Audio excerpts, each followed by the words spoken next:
You're listening to the Colby Cheese Gaming Podcast, your home for League of Legends news, updates, and discussions.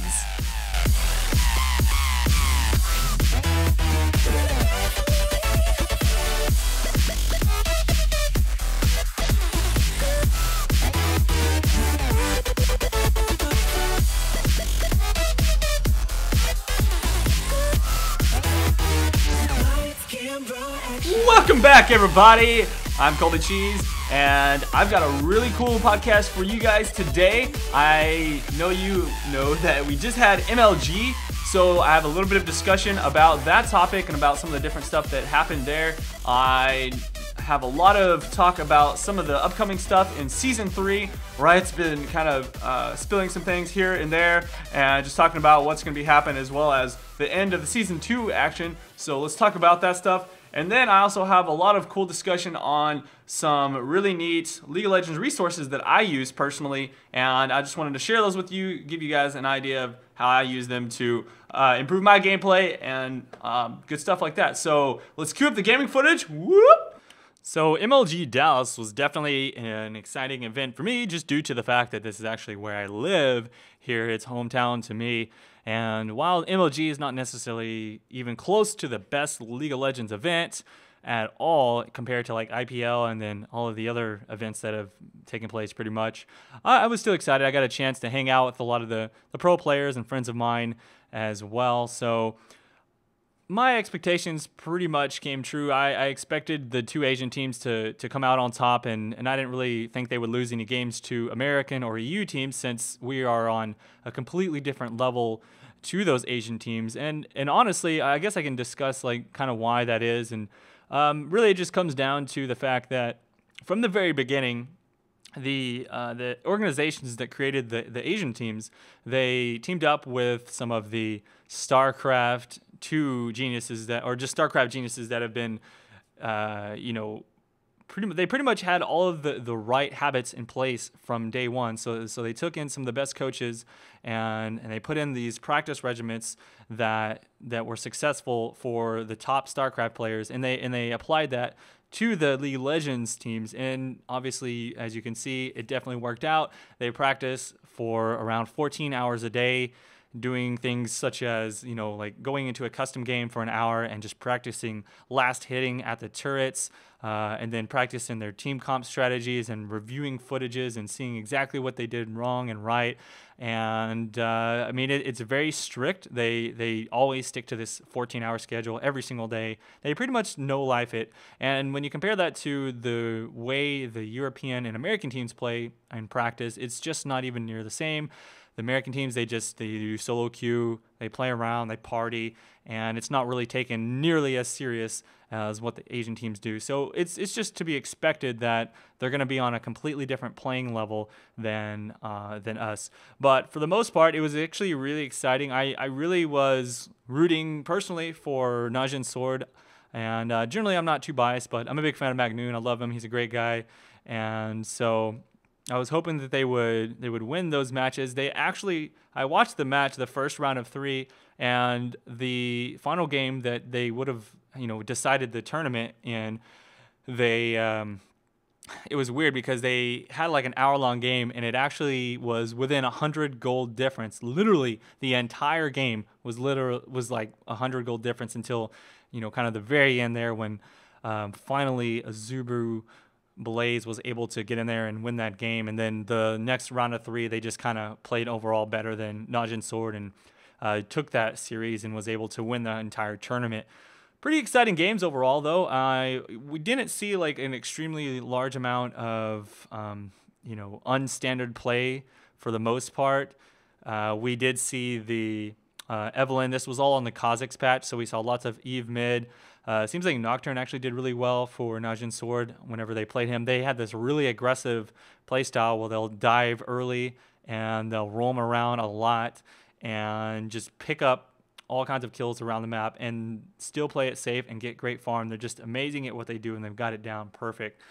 But overall, I have some cool stats that I was reading up on ReinaGaming.net. I'm not actually going to go into them for the most part. It was interesting to notice that if you take a look at like the top 10 MVPs or whatever based on like KDA and stuff like that, you'll notice that Dignitas did really well, and they had like 4 people there. But it just goes to show that the amount of kills you get are not going to determine the wins in the game. And I actually I do have to say, like, Dignitas almost took a game against one of the Asian teams, but just barely fell short. Overall, out of the 10 tries, not one game was won against an Asian team by European or American teams. So it's kind of interesting. In fact, we're starting to see a little bit of meta change as well. We saw a lot of like bruiser and AD mids, and like I think 8 to 10 of the games there was a bruiser or AD mid in those games. But overall, pretty exciting stuff. I'll let you guys check out the full article from renegadegaming.net if you would like to. It's down in the description below. But I wanted to go ahead and talk about a lot of the stuff that's happening here now in the season end, and what's going on with some of the changes, how they're handling all of the the end of the season and the rewards, and also some of the cool stuff that's coming up. So first off, the season was supposed to end on November 6th, but it's obviously been a couple days since then. So they're just tweaking a few things, making sure everything's perfect before they actually go ahead and do that. But it's pretty exciting. Their soft reset is being done a little bit different than it was from season 1 to season 2. So now they're actually going to make it to where like 2200s are going down to like 1700. 1850 is going to be like 1550, and then your 1500 is going to be around 14, and then 1150 is going to be bumped up to 1200. So really large drop for the really high elo people, and then a very small adjustment for people that are actually closer to that 1200 average mark. And then a little bit of a change as well. They're actually making it so that the confidence is being changed as well, which what that means is whenever you first get to level 30, you usually get like 40 or something elo per win, and then that's for the first couple of games, and then for even more games after that, you get maybe like 18 or so elo, and pretty much that's what they're resetting. So I think we're going to see some very, very high elo numbers in season 3, because they're going to be starting off, we're going to see people around like 1700 elo that if they win, 60-70% of the games for the first couple of games, they're already going to be getting 40 elo per win there, and they're going to be right back up to 2200 literally within like a day or two probably. But that's just an assumption on my part. We'll see if it actually works that way or not. They said that season 3 is going to work a little bit differently than season 2, but no info as of yet as to like why or like what exactly is going to happen differently. And they're also cracking down on people who are doing elo boosting. They're trying to catch all those people, and they're not going to allow them to be eligible for any of the rewards. So that's another cool thing to talk about, though. I would like to talk about some of the rewards that they're doing. So obviously, if you checked it out, they have some cool reward icons. So if you are actually gold from season 1, they're going to give you an icon for that as well. You're going to get a little gold chalice cup thing. And then you're going to get season 2 cup rewards based on your elo as well. So diamond, bronze, gold, silver, or whatever the case is, you're going to get an actual summoner icon for that. And then the people that were, like gold or platinum or whatever in 3 different brackets, you get another special icon for that on top of those. And then I did see a picture of the borders. I can't remember where I found the link, but they do look pretty cool. So I can't show you. I wish I could. You can probably search it up, but we'll see those soon enough, I guess. But yeah, the borders, they look okay. It's like nothing super fancy, but it's just something that gives you a little bit of recognition. I do like the fact that they're not going to show the borders to the enemy team or of the enemy team, I guess, either way. That way you don't actually have people like have negative reactions like, oh my god, we're playing against all diamond players, we can't win, and then just give up. You can only see your own teammates, so you can be more excited, like, oh, we've got all diamonds on our team, or whatever the case is. But in any case, the next thing that I thought was awesome is the fact that they're doing a little bit of something for teams that are not currently listed under the pro team circuit or whatever, and it gives new upcoming teams a chance to prove themselves as worthy of being in the pro running. So what they're going to do is right after the patch comes out, they're going to give about a month of time for people to play ranked 5v5. So this is all being determined through ranked 5v5s. The top, I think it's 32, the top 32 teams on the ranked 5v5 ladder are going to be able to qualify for an online qualifier tournament, and then the top 6 from that particular qualifier is going to get a paid vacation or a paid trip to compete in the live qualifier event against the current North American regional teams or their teams from their region, and then the top 5 from that live event are going to have a chance to be added to the current pro teams. So that's really cool. I like that they're doing that. They're giving people a chance to prove themselves. I'm not really sure if we're going to see any up-and-coming teams pop up in that event or not, but it's definitely exciting to know that's going to happen. I do know that already in Korea, for one, they're already amping up the competition, because right now there's honestly not a lot of competition for Korea. It's just like a couple of the teams that started up early on. I mean, Korea didn't even get League of Legends until halfway through season 2, but I can guarantee you right now that it's pretty much going to be League of Korea when it comes to international events. We're not going to, I honestly don't predict a lot of winners from other regions and international events. I think for now, Asia is pretty much going to be the most dominant force until we have an American or European organization that puts into place those really strong practice rituals that the Asian teams currently have in place. And I'm not sure if that's going to happen or not, just based on our pretty much our styles of work and play, etc. So I don't know, we'll see.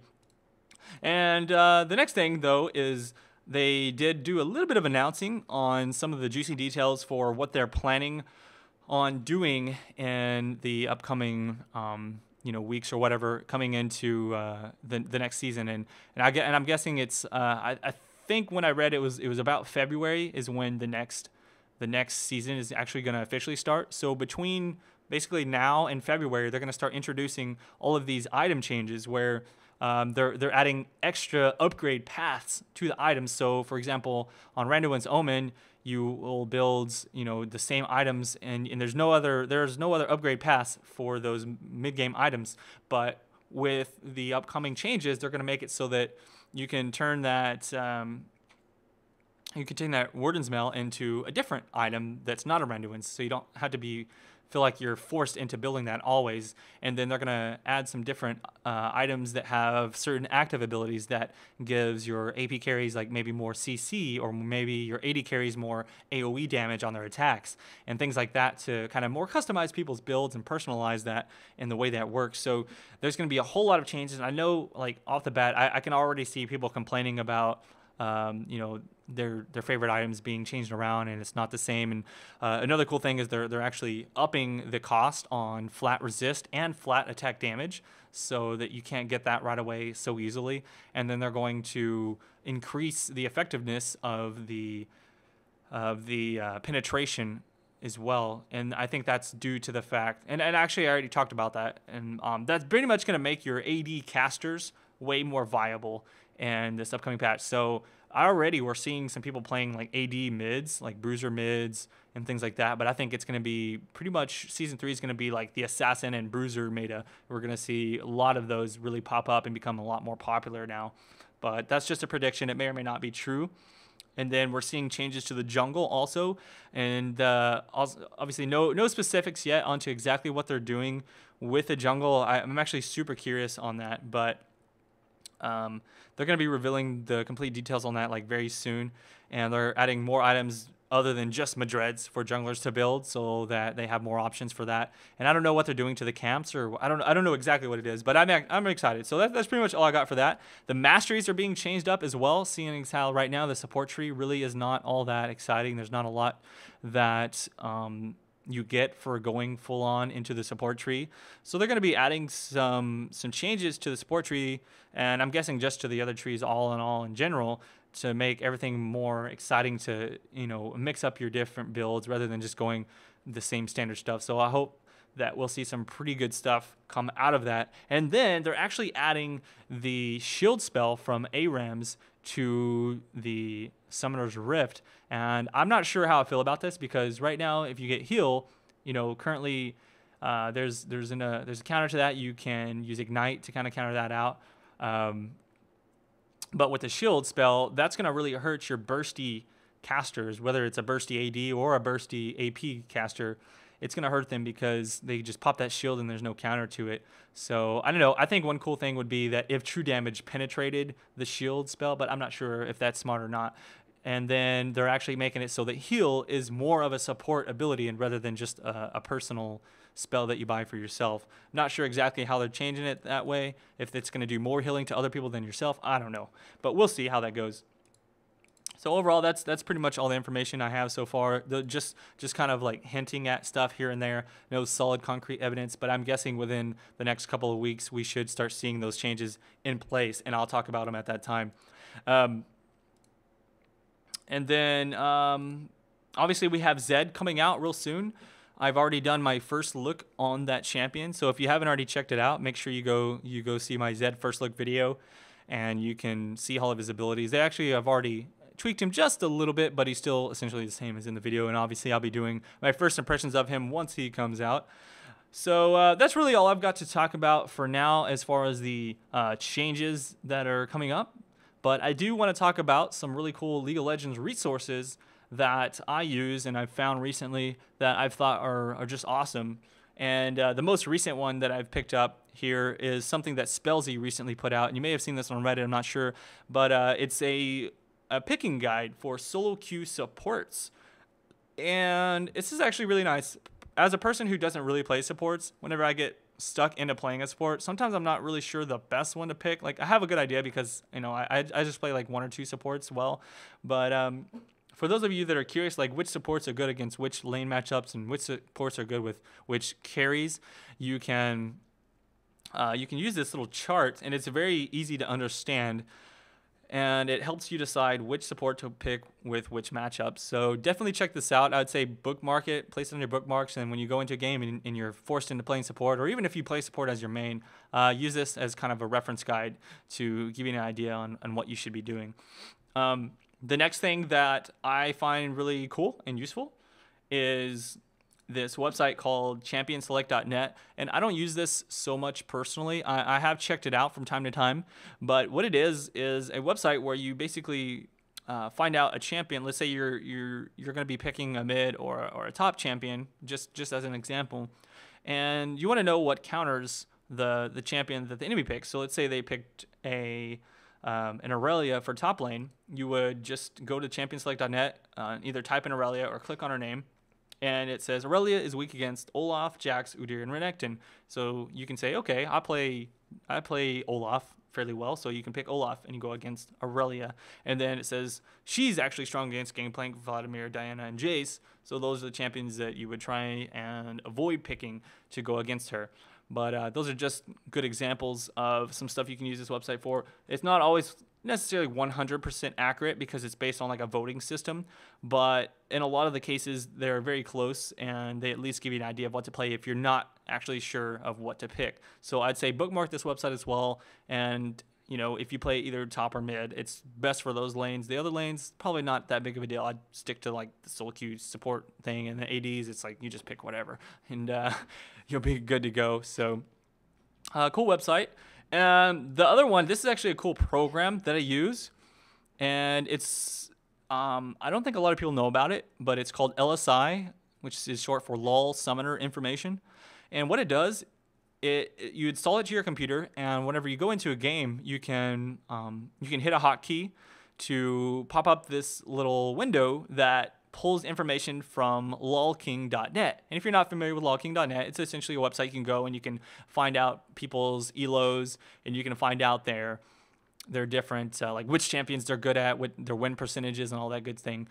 And what LOL Summoner Information does is it actually gives you that information for every single champion in the game, or every single summoner in the game. So pretty much you'll see like what elo every person is, and you can see how good they are with that champion. So if you're up against, if you're mid against an Orianna, and you're like, I wonder how good this guy is, and he's like, he's got like 80 games played, and he's like 60% win rate, you probably have to, step up your game a little bit because he plays a lot of that champion. Or you can say, oh, this person's got like 30% win rate, I'm going to kick his butt. I don't know, just kind of cool stats to look at. It may or may not help you out, but overall, I like it a lot. It's just like a cool little piece of info, and it tells you people's main roles. Of course, it doesn't show you that until you're in the game, so you can kind of decide for yourself if that's useful for you or not. But again, all this stuff that I'm telling you is all in the description down below, all the links and stuff. Obviously, the next one, pretty much everyone knows about this website, and most people use this program. But if you don't already, make sure you pick up LOL Replay, which you can go to leaguereplays.com, download the program. It gives you replays of all your games. You can record them in spectator mode. It's great for going back and let's say you were curious about why you lost a game, or you want to know what the enemy jungler was doing that was kicking your butt, or you just want to learn from your mistakes, which is actually a very strong thing to do if you're serious about getting better at this game. It's a good chance for you to go back and just watch those real spotty games that you need to learn from. And other than that, it's just cool to watch your replays and stuff. So definitely check that one out. The last thing that I have to show you guys today is a really cool website that I recently discovered. And it's actually got a lot of features to it. I only use like one of them, but I haven't really had a chance to play around with it a lot. Essentially, this kind of does what the LSI thing does, but it does it before the game starts. So it's called elopHANT.com. That's elopHANT.com. And you can type in all of the people in your game, and it will give you like what their best roles are, and probably help you decide like who should be picking what and whatnot. So kind of a cool little thing. I haven't really played around with it much, but it does sound really cool.